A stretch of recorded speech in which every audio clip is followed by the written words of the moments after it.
ذكر أن الإسلام في جوهره وفي روحه وفي أساسه يعامل غير المسلمين معاملة طيبة.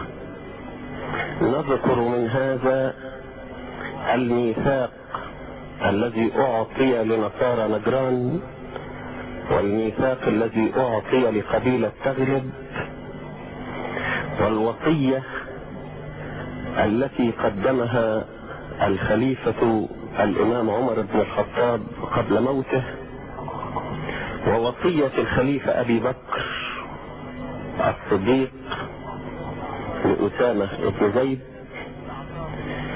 والميثاق الذي أعطاه خالد بن الوليد لأهل دمشق، والميثاق الذي أعطاه عمرو بن العاص لأقباط مصر.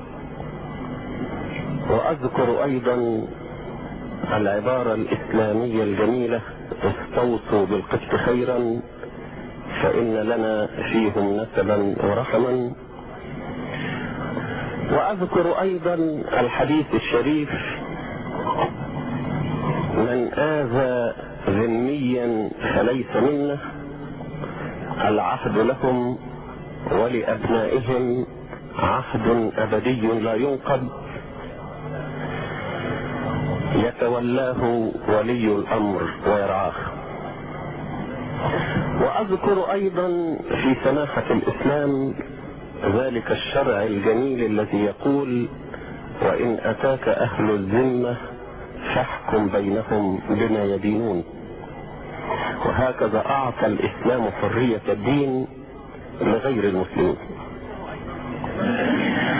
أذكر أيضا في سماحة الإسلام حفظه في عهوده ومواثيقه للمسيحيين في كنائسهم وصوامعهم ورهباناتهم وأملاكهم وأرواحهم وكل شيء.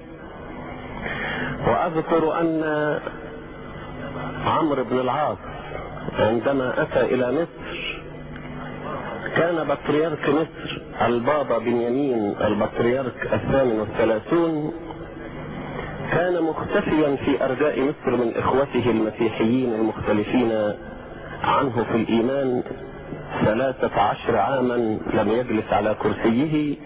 فلما أتى عمرو بن العاص أمنه على نفسه وعلى كنائسه، والكنائس التي أخذها منه الروم أرجعها إليه عمرو بن العاص، بل ساعده أيضا في بناء كنيسة في الإسكندرية.